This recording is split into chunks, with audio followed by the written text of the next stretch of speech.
ओम शांति। आज 13 अगस्त 2020 है और आज के साकार रूप से चले हुए बाबा के मधुर महावाक्य उसका हम और अधिक स्पष्टीकरण लेंगे आदरणीय आशा दीदी से। ओम शांति दीदी। ओम शांति। बाबा ने कहा, मीठे बच्चे, तुम्हें कौन पढ़ाने आया है, विचार करो तो खुशी में रोमांच खड़े हो जाएंगे। ऊंचे ते ऊंचा बाप पढ़ाते हैं, ऐसी पढ़ाई कभी छोड़नी नहीं है। जब आप बोल रही थी तो एक संकल्प आया कि ज्ञान इतना ज़बरदस्त है, बाबा का दिया हुआ है, स्वयं भगवान का। हम सुन तो लेते हैं, सुन लेते हैं। मीठे बच्चे, ज़रा सोचो तुमको कौन पढ़ाने आया है। पढ़ तो लिया हमने, लेकिन अगर इसको ही हम थोड़ी गहराई से देखें, मुझे कौन पढ़ाता है, कौन पढ़ाता है और क्या पढ़ाता है, इस पर ही अगर हम थोड़ा सा मनन कर लें ना, तो हमारा जीवन बदल जाए। जो बाबा कहते हैं रोमांच खड़े हो जाने चाहिए, सच में रोमांच खड़े कि मैं भगवान की स्टूडेंट हूँ। आज एक स्टूडेंट किसी अच्छे टीचर का होता है तो उसको कितना नशा होता है, फलाना मेरा टीचर है, फलाना मेरा मेंटर है। और यहाँ स्वयं परमात्मा के हम स्टूडेंट हैं, वो नशा है। वो नशा हमारा होना चाहिए। ज्यादा ना सोचो, इतना ही सोचो मुझे कौन पढ़ाता है, तो मैं कैसा पढ़ूंगी, एक अक्षर भी मिस नहीं करूंगी, रेगुलर होंगी, कभी भी किसी प्रकार की लेजीनेस नहीं आएगी। किसी को पता हो आज फलाना स्पीकर है, उसने आकर के लेक्चर देना है फलाने विषय के ऊपर, और वो आपके काम का विषय हो, आप क्या करते हैं? बिफोर टाइम जाके बैठते हैं कि नज़दीक हो, आई टू आई कांटेक्ट हो, वाइब्रेशंस हम ले सकें। हम सब ने किया है अपनी लौकिक स्टूडेंट लाइफ में, हम सबके पास अनुभव है। अच्छे टीचर के सामने तो बाबा ने ये कहा कि तुम्हें कौन पढ़ाता है, इसको ही जरा सोच लो, तो आपकी कितनी अधिक खुशी और रोमांच खड़े हो जाएंगे। कभी मिस नहीं करेंगे, कभी छोड़ने का ख्याल नहीं आएगा, कुछ नहीं होगा। प्रश्न है कि अभी तुम बच्चों को कौन सा निश्चय हुआ है, निश्चय बुद्धि की निशानी क्या होगी? तुम्हें निश्चय हुआ है, हम अभी ऐसी पढ़ाई पढ़ रहे हैं जिससे डबल सिरताज राजाओं का राजा बनेंगे। स्वयं भगवान पढ़ाकर हमें विश्व का मालिक बना रहे हैं। अभी हम उनके बच्चे बने हैं तो फिर इस पढ़ाई में लग जाना है। जैसे छोटे बच्चे अपने माँ बाप के सिवाय किसी के पास भी नहीं जाते, ऐसा बेहद का बाप मिला है तो और कोई भी पसंद न आए, एक की ही याद रहे। ये हमारा सब्जेक्ट। बाबा कहते हैं जैसे निश्चय होता है कि ये मेरा फाइनल टीचर है, सबसे बेस्ट टीचर है, उसके बाद स्टूडेंट कहीं नहीं जाता। आपके हाथ में कोई अच्छी सी किताब आ जाती है, आप कहते हैं अब मेरे हाथ में ये आ गया, अब मेरे को और कुछ स्टडी करने की ज़रूरत नहीं है। ऐसे आपको वो टीचर ऐसा मिला तो फिर आपकी बुद्धि इधर उधर जानी ही नहीं चाहिए। बाबा कहते ये निशानी होगी निश्चय बुद्धि की कि वो एक साधे सब सदे, एक में ही अव्यभिचारी रूप से अपनी पढ़ाई का लक्ष्य जो वो पढ़ाने वाला है उसको ध्यान पर रखते हुए उस एक से ही सर प्राप्ति करने का लक्ष्य रखेगा। इधर उधर जाने का ख्याल भी नहीं आएगा। तो बाबा ने यही हमें बताया कि मुरली में कि कोई बहुत अक्लमंद होते हैं, कोई कम अक्लमंद होते हैं। जो बहुत पढ़ा लिखा होता है उसे बहुत अक्लमंद कहते हैं। तो शास्त्रों के बारे में भी बाबा ने बताया। बाबा ने कहा स्कूल में पढ़ने वाले जानते हैं टीचर आया, यहाँ कौन आया है। तो इसलिए बाबा ने कहा विवेक कहता है भल कोई कितनी भी बड़े से बड़ी पढ़ाई पढ़ता हो, फट से वो पढ़ाई छोड़कर आए भगवान से पढ़े, 1 सेकंड में सब कुछ छोड़ बाप के पास पढ़ने आए।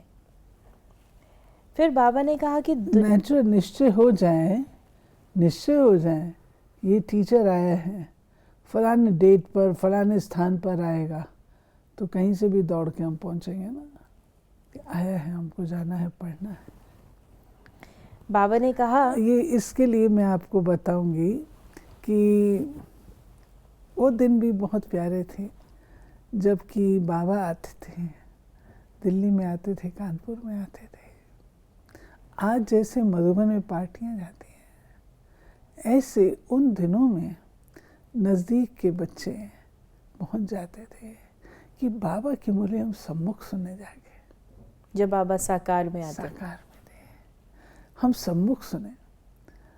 हमें याद आता है कानपुर से आते थे दिल्ली, बाबा मेजर की कोठी में, रजौरी गार्डन में, डॉक्टर माथुर की कोठी में आते थे। हमारी माँ हमको सवेरे सवेरे उठा देती थी और ले चलती थी, चलो बाबा के पास जाना। हम लोग बच्चे होते थे, लेकिन इतना रस आता था उस बाल्यकाल में भी, इतना रस आता था, इतनी समझ नहीं थी, लेकिन इतना इतना दूर से आना ये सिद्ध करता है कितना निश्चय था। तब तो आते थे, ठंड कड़कती होती थी, बाबा चाय पिलाते थे क्लास के बाद, ठंड बहुत होती थी। ऐसे होता था जैसे परिवार है, हम परिवार के लोग बाबा के इर्द गिर्द बैठे हैं, कोई किसी को जानता पहचानता नहीं। अदरवाइज ये सब चीज़ें निश्चय होता है ना, तो निश्चय में खिंचावट होती है पढ़ाई की, टीचर की, और टीचर ने फिर परिवार बनाए तो परिवार का भी स्नेह खींचता है। तो बाबा ने कहा कि पढ़ाई फर्स्ट है, इसमें बहुत अटेंशन देना है। स्टूडेंट फिर आते हैं यहाँ सुप्रीम टीचर के पास। बाबा ने कहा बाप कहते हैं पवित्र रहो और मुझे याद करो, दैवी गुण धारण किए तो तुम ये बन जाएंगे। इस प्रकार से बाबा ने बताया। फिर आगे बाबा ने जो डबल सिरताज राजाओं की बाबा बात कर रहे हैं, लाइट का ताज मन मना भव और रतन जड़ित ताज मध्याजी भव। लाइट का ताज किससे मिलता है? योग से, पवित्रता से। योग से, योग के बिना तो पवित्रता भी नहीं आएगी। तो लाइट का ताज आपका आभा मंडल है, जो योग के माध्यम से आप उस आभा मंडल को शक्तिशाली बनाते हैं। और दूसरा है रत्न जड़ित ताज, वो है मन मना भव। लाइट का ताज है मन मना भव, रत्न जड़ित ताज मध्याजी भव। वर्षा याद करते हैं, वर्षा याद करते हैं। महाराजाओं का तो जीवन में रॉयल्टी आती है, दिव्य गुण आते हैं, शक्तियाँ आती हैं, अथॉरिटी आती है, तो वो है रत्न जड़ित ताज। तो ये बाबा ने आज हमें महामंत्र के 2 अलग अलग वो भी बताए। फिर बाबा ने कहा कि पढ़ाई, बाबा ने बताई कि पढ़ाई है कि सृष्टि चक्र कैसे फिरता है। योग को भी बाप की याद कही जाती है, जिसको अंग्रेजी में कम्युनियन कहा जाता है। बाप से कम्युनियन, टीचर से कम्युनियन, गुरु से कम्युनियन, ये है गॉड फादर से कम्युनियन। हमारा कम्युनियन माना कनेक्शन, कम्युनिकेशन, उसे कम्युनियन। तो मेरा कनेक्शन किसके साथ है? गॉड फादर के साथ। जैसे बच्चा होता है, पिता के साथ कम्युनियन होता है, टीचर के साथ होता है, गुरु के साथ होता है, बाबा कहते हैं। तो ये तुम्हारा कौन है? ये गॉड फादर है, जो बाप भी है, टीचर भी है, गुरु भी है, उसके साथ आपका मानसिक तार का जुड़ना कम्युनियन कहा गया है। खुद बाप कहते हैं मुझे याद करो और कोई भी देहधारी को याद नहीं करो। फिर बाबा ने कहा सब मनुष्य अंतर्यामी है, आत्मा ही सीखती है। तो ये आज बाबा ने एक अलग अंतर्यामी के बाबा ने आत्मा के हिसाब से कहा है। बाबा ने जो इसमें बताया कि वास्तव में अंतर्यामी का अक्षर है नहीं, अंदर रहने वाली, निवास करने वाली तो आत्मा है। आत्मा जो काम करती है वो तो सब जानते हैं, सब मनुष्य अंतर्यामी। उस हिसाब से बाबा अंतर्यामी कहते हैं। फिर बाबा ने कहा कि गॉड फादर निराकार पढ़ाने आते हैं, हम उनसे पढ़ते हैं, ये बातें सुनकर चकित हो जाएंगे। ये बातें तो कभी सुनी पड़ी नहीं। लोग कल्पना भी नहीं कर सकते कि भगवान आकर के ऐसे पढ़ाएंगे, ऐसे हमको अडॉप्ट करेंगे, ऐसे हमको पालना देंगे। ये तो लोगों की कल्पना से बाहर है। क्यों? क्योंकि उन्होंने परमात्मा को सर्वव्यापी मान लिया है ना, कि सब जगह परमात्मा है, सब जगह कण कण में व्याप्त है। तो वो आता है, आकर के ये सब करता है, ये उनकी कल्पना की बाउंड्री पार है। पैराडाइज की स्थापना हो रही है, उसके लिए ये महाभारत लड़ाई भी है। बाप कहते हैं मैं तुमको राजाओं का राजा, डबल सिरताज बनाता हूँ। प्योरिटी, पीस, प्रॉस्पेरिटी सब थी। विचार करो कितने वर्ष हुए।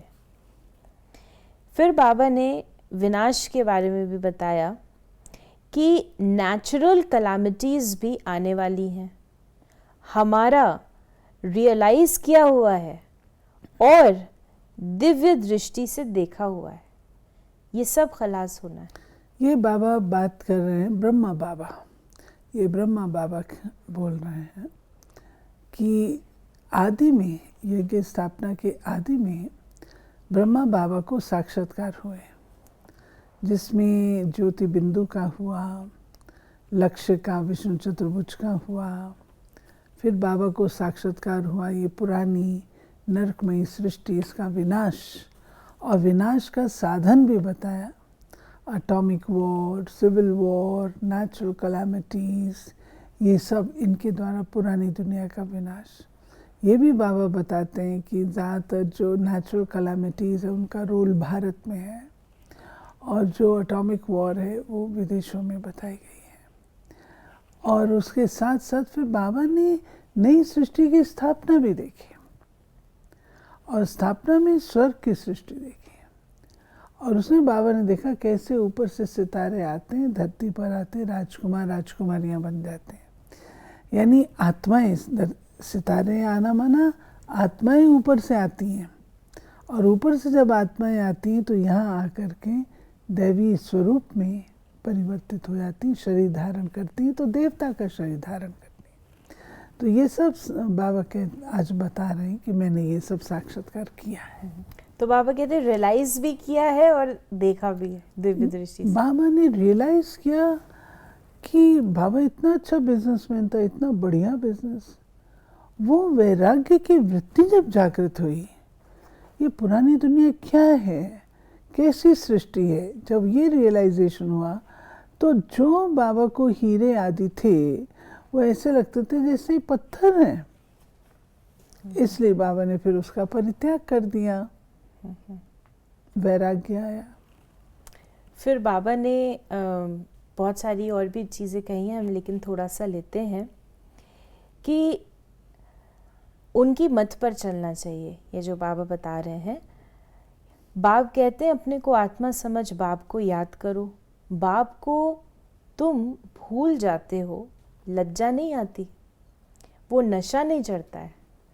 यहाँ से बहुत अच्छा रिफ़्रेश हो जाते हैं, फिर वहाँ सोडा वाटर हो जाते हैं।